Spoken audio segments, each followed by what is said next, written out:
All right, we're going to talk about the Power Commander 5 software. So, as you can see, I already have it loaded up.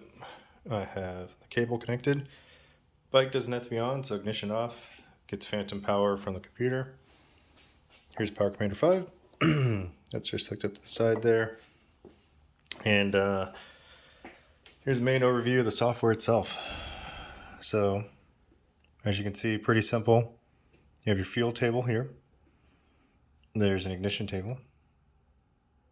And then you'll notice that I have target AFR, and I also have another table for fuel trim adjustments.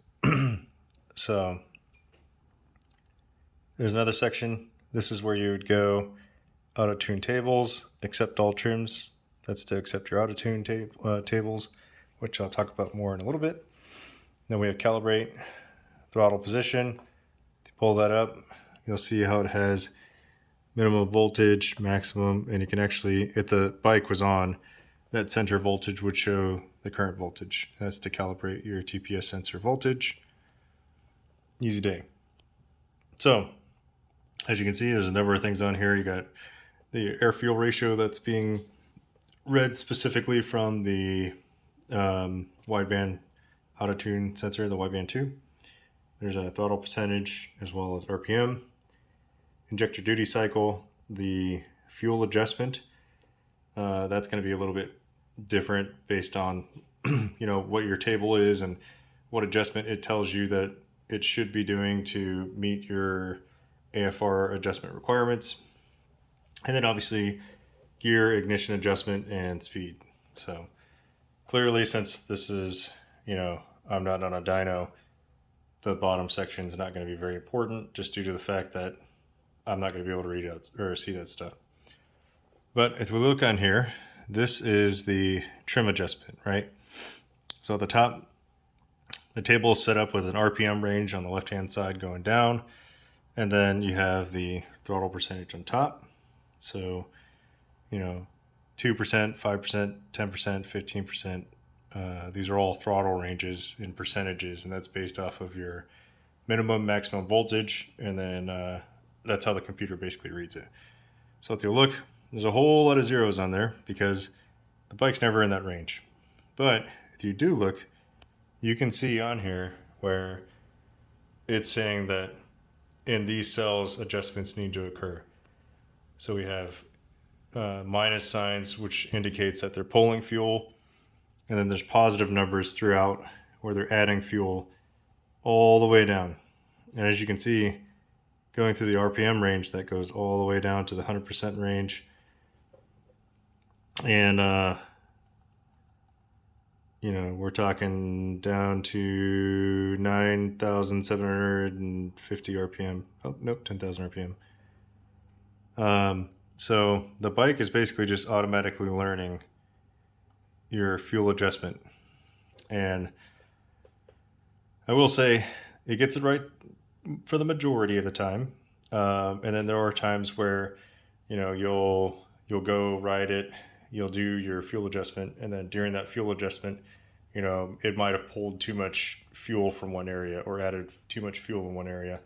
And if that happens, you might find that it bogs when you go to like wide open throttle, for example, because that's the biggest thing with running the intake that I have and the amount of mods that I have is that it will bog unless it has proper air fuel ratio, which, that makes sense. But if that does happen, your best bet, revert back to your last known fuel map and then go right again. And then you may have to go back a couple times and then essentially just continue to ride it. And then as the maps progressively get better and better and better, it should dial it in closer to where it needs to be. Once you do that, you'll get a pretty solid map, and you may not need to go through and make those adjustments at all. But you can't rely on it to just do it once and be able to get it right, because sometimes it won't. So just know that, if you have the wideband 2 working and it's doing its thing, may not 100% get it right, revert back, try again, let it do its thing. It's a trial and error thing. So just expect that you may have to go back and do that. Now moving on from there, we have the fuel table. So this table actually shows the actual fuel map. Now keep in mind, my values are probably going to look a lot different from a lot of people, because I have a larger injector from Gray Area KTM, and as you can see, there is a lot of negative signs on there, and that's due to the fact that there's a crap load of fuel being supplied. So for me, I have to go through and pull an absolute crap load of fuel throughout the map just to get it to function right. Otherwise, it's going to be super rich. They tell you not to do a lot of targeted AFR within the 2% range due to reversion and the idle.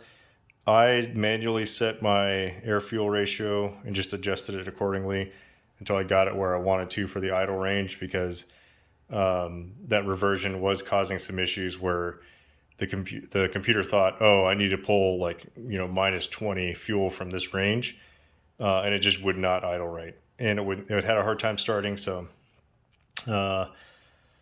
keep in mind, you'll need to do that. I have a whole bunch of minus 16s because, like I said, there's not a lot of fuel range that occurs in that area, and your bike's never in that area in the first place. So, but as you can see, there's an area down below here, and you can see the fuel map. And what I will eventually want to do is go through and start smoothing out some of these transitions. So this one is a pretty good example, right?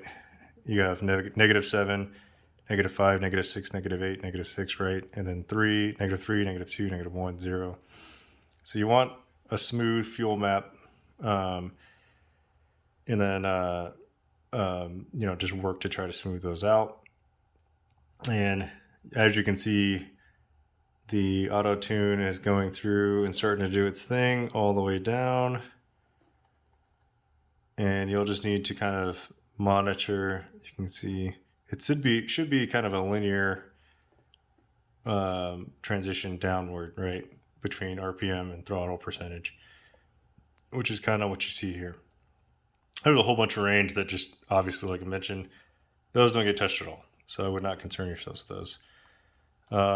That's pretty much the premise. It goes through, does the adjustments as necessary, and then as you go through, you'll go through and accept the trims and make the changes. Now, I don't blindly go through and accept these trims. I say this because as I'm going through it, I want to make sure that some of this is logical. So sometimes you'll see something that says like -10. Okay, so it's asking me to pull, a whole lot of fuel. Does that make sense based off of what I'm seeing on, my air fuel ratio setup? Because I have the Torque Pro app and I can see the air fuel ratio. Does that number make sense or correspond with what exactly I'm looking at? And so sometimes I may cut that suggested number in half and then let it go through another auto learn cycle and see what it does with that. So I don't always accept some of those values, but you can see it's been making minor adjustments all throughout, and that'll eventually hopefully lead to a very good map. It does pull really strong, so I am very happy with the way it's been working lately, especially since this intake has made tuning originally quite difficult. So to accept it, once again, map tools, accept all trims, zeroes it out. I'm going to save it. Hit yes, and then send map. Now don't forget, originally when you connect it, if you don't see any numbers in the trim section, hit get map. It'll pull it up. Then you can go through, and then you have to accept it and then send the map. But that's pretty much it. You can close out and you are done. If you have any more questions, definitely feel free to ask. Other than that, that's pretty much it.